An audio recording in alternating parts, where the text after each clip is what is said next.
Hi guys, and welcome to the Wigan vs Sunderland match preview. So I'd like to firstly apologise for there being a lack of a match review of the Charlton game. If you didn't see the community tab on the channel, I was so ill on Saturday. I'd actually just had my second vaccination. My first one I was absolutely fine with, but the second one, it just knocked me for six. And I was very, very ill. I know some people have reacted differently to these vaccines, and I'm going off topic a little bit. But I just had a really bad reaction to it, and I wasn't well at all. I managed to watch the game, of course, but I was in no fit state to sit in front of a camera. And I was quite fortunate in that sense as well, because it really wasn't a good day at the office against Charlton. Now, I'm not going to do a full match review on the Charlton game, of course, because this is the preview to the Wigan game, but it was far from good enough, and I think that would have, had I done the review, it would have definitely given me the licence to be able to actually kind of admit, and I think after a lot of us took a step back after that game, if you look at our performances from an isolated perspective, we haven't been great for many, many weeks. And if we have a look at a lot of my reviews of games, not once do I really say, have we played particularly well? Even when we win games, it's been a case of, we haven't played great, but we've managed to scrape results, which is all well and good, but there's only so long you can do that for. And I feel like we got caught out against Charlton, against a Charlton side that looked like they wanted it more, which is criminal, I think, in the first place. They looked like they wanted it more. It looked like a very disjointed, disconnected Sunderland side, in my opinion. And I think we're certainly getting caught out in terms of playing so many players out of position, and like I said, I think we were quite fortunate in recent results. In fact, and I think a lot of other people have actually said this, I don't think we've actually played particularly well since the Pompey game when we were on Sky and we won 2-0. I think we were very, very good in that game. We were dominant, controlled the game, defensive looked very good, sharp going forward. Since then, we've had, a couple of, sort of like a rub of the green has gone in our favour in terms of, for example, the Oxford game. I said in a review then, it was a completely different game when it was 11 v 11. A lot more even. If anything, Oxford maybe looked a little bit better. And that changed the game and we ended up winning the game. Other sides, or other games we've played, I think we've been pretty lucky in terms of getting 3 points when we have got 3 points, and draws where we haven't been particularly great. Peterborough, but we weren't good there, I don't think, at all. Peterborough would have probably felt a little bit unfortunate not to come away with the 3 points. Of course, took a McGeady set piece, a free kick to get us level in that game. But against Charlton, I think it was all just dismantled. Their second goal in particular was absolutely infuriating. And Lee Johnson, I think he has to take some responsibility for that result. I feel like his team selection was a little bit baffling in areas. Mainly for me, Jones, why the hell he wasn't starting, I don't know. I'm not saying that's the only key to our downfall in that game, but there's certain things there that just didn't make sense for me, particularly, and Jones being the key one. I won't go into too much detail, like I say, but I feel like we really need to go for it against Wigan, and Wigan aren't a side to be taken lightly. Yes, they're down there for a reason, but they've picked up some very, very good results as of late. In particular, last time out, they beat Doncaster, who Doncaster have found themselves in a really, really poor run of form. They can't buy a win at the moment, Doncaster. I think they've lost the last 4 games. And Wigan beat them away from home, 4-1, which, even despite Doncaster being in a bad run of form, that is a very, very good result and a prolific result as well from Wigan. So, again, they're not a team to be scoffed at. They lost to Portsmouth before that, only by a goal to nil. Wigan, but in general, although they do have this inconsistent run of form, they're not getting absolutely blown away, Wigan, like they used to earlier on in the season. So they're going to be a stubborn team to play against. Last time we played them, it was Lee Johnson's first game in charge, although I don't really like to count it as Lee Johnson's first game in charge, Grant, because he was only here for like a couple of hours, and then he wanted to just take charge in the dugout. So we didn't have any training sessions with the lads or anything, or didn't really have a chance to really put an imprint on the match itself or tactically do anything that he really wanted to. But that will go down as Lee Johnson's first game because he was in the dugout. But we lost 1-0 to Wigan on that night, of course. And if you look at the stats, Wigan, they had 1 chance, scored 1, and we had, I think it was like 29 shots, and obviously we ended up losing by a goal to nil. It was quite unfortunate in that sense. But if that game is anything to go by, which I think it is a completely different Wigan side now, I think we need to be able to take our chances, and this is why I think our delivery into the box towards the likes of Charlie White, who, yes, he's been great this season in terms of his goal-scoring ability, and he's put great numbers on the board, and I'll never shy away from that.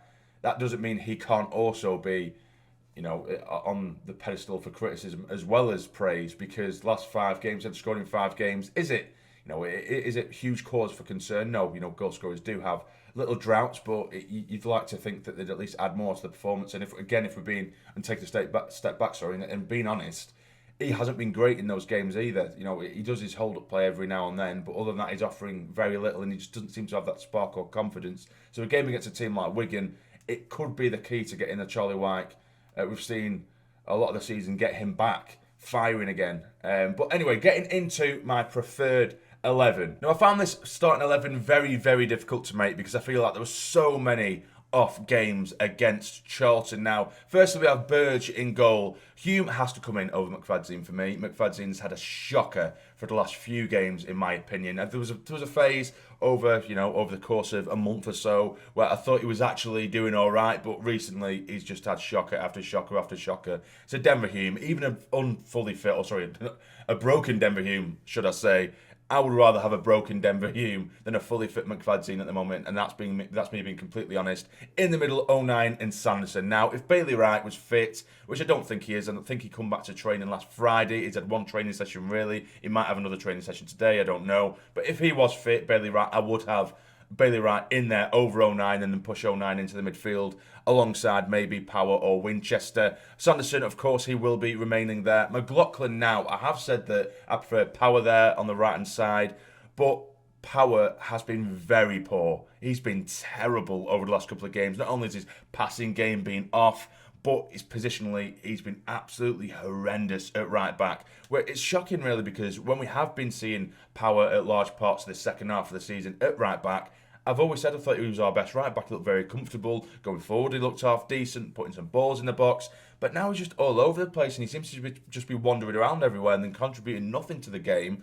So I've pushed Power into midfield alongside Winchester. Now, Winchester was a passenger in that first half, and it does not surprise me that he come off in the second. But Scowen, for me, was utterly horrendous as well. I'm going to keep using that word. For a lot of the players I could do, in all fairness. But I just think, give Winchester a chance, because yes, he had one off game. Other than that, I think he's generally been all right, Winchester, and I do like him. Power in there, alongside him. I don't know who else I could have possibly gone for. Like I say, if Bailey Wright is back, maybe stick Bailey Wright where 09 is and 09 where Power is, maybe, and then gives 09 a license to go forward. I don't know. That's never going to happen in a million years. But as the front three behind Wyke, I've gone for McGeady, O'Brien, and Jones. Now, O'Brien had a very poor game as well against Charlton. But again, it's just one of those where O'Brien generally holds the key to Wyke's success. And if we're going to do it, like I say, can we please do it against Wigan? We desperately, desperately need it. And I feel like I am putting my neck on the line quite a few times now for O'Brien. But like I say, he does the dirty work. He does the running down the channels.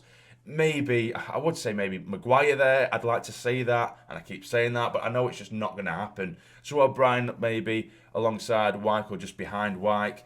Maybe even have Ross Stewart up top along Wyke, but we've seen that it didn't particularly work last time we tried the 4-4-2 against Peterborough. So maybe just keep pumping balls into the box and some decent deliveries into the box with someone like Ross Stewart and Wyke in there and get numbers in the box, bodies in numbers. We might be able to see a high scoring scoreline, but that's a tongue twister there. But yeah, so if we get the right deliveries in, because we didn't have that at all against Charlton. Deliveries were poor. Our build-up play was poor. We were just so easily dismantled, in my opinion, and that was the worry against Charlton. So we need to get back at it. So this would be my starting 11, even though it genuinely doesn't fill me with a massive amount of confidence. So that would be my starting 11. Like I say, I could have changed so much within that squad. If anything, I just really want Wyke scoring again, and that's why I've left O'Brien in there. Like I said, I would have quite happily seen Maguire in there, but Lee Johnson seems to have forgotten that Maguire exists. Maguire seems to go in and out of managers' minds, doesn't he? And there must have been a reason for it. We know the quality that Maguire has, but maybe it's a fitness thing. Maybe we know that Maguire has had issues with weight and stuff like that in the past. Maybe Lee Johnson, he doesn't seem as a fit enough player. He hasn't even been getting on the bench recently, and I don't think there's an injury to think about. So it's a worry with what's happening with Maguire. I would like to see him in the side. He can be a game changer, but he's nowhere to be seen. But I do expect wholesale changes from Lee Johnson. I absolutely believe that. He definitely wasn't pleased, and he wasn't beating around the bush with his post-match presser or his post-match interview. He certainly wasn't happy whatsoever. So it wouldn't It really wouldn't surprise me if he made a lot of changes for this game against Wigan, and I believe that that's what's needed. I think we need a fresh change, fresh outlook.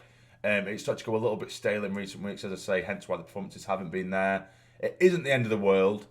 Yes, if you do follow me on social media, and I've actually deleted a load of my tweets because I was just, well, firstly, I was ill. Obviously, I was very ill and watching the Charlton game, which of course wasn't a very good game. So I was ill and I was slowly getting pissed off at a Charlton game, and all I had, whilst lying on my sofa very ill, was the outlets, which is Twitter, and I was just going mad and probably having a few digs at people for no reason. So I was a bit of an arse in that sense. So I do apologise if I was just a miserable bastard on Twitter on Saturday, but I hope you can understand my situation. I was incredibly ill and very angry at the result and performance. So yeah, so is it over in terms of automatics? No, of course not. If we win the remainder of our games, we will go up, but that's not going to happen, in my opinion. I just don't believe that's going to happen. Now, a game in hand over Peterborough, it doesn't really mean anything anymore, given that even if we do win it, we'll still be a couple of points behind them, so it's not like we have too much of an advantage over them with that game in hand now. Same with Hull, even if we win our couple of games in hand over them, we still won't catch up to them. But of course, we do have Hull to play within our last batch of games, so if we do win the remainder of our games,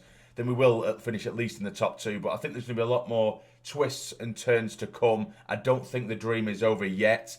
It just definitely felt like it on Saturday, the way I feel like we just down tools at points throughout that game. But in terms of my prediction for this game, I still don't think it's going to be a great performance. I don't have that faith that we're really going to pull off a big result here. I think we really do need a big result, a 3 or a 4-0 win. Again, it won't be as easy as that. I don't look down my nose at Wigan. I know that they're a hard-working side, that they make it very difficult for teams to break down. But I do think we are going to get back to winning ways. I think it's going to be 1-0 to the lads. And I think it'll be a frustrating performance again, but we'll grind out a 3-point result, which I will take. But for this remainder, for this run-in, I think our performances really need to improve. Otherwise, it's going to be an incredibly, insanely nervy and difficult run-in. Either way. But anyway, yeah, that'll be my match preview for the Wigan game. What do you feel is going to happen on Tuesday evening away from home in that game? What score do you think it's going to be? And I hope you have enjoyed this match preview. If you have enjoyed, please hit the like button for me. It'd be massively, massively appreciated. And subscribe to the channel if you're not already to become a fully fledged member of the Sarny Army. But for now, you take care and stay jamming.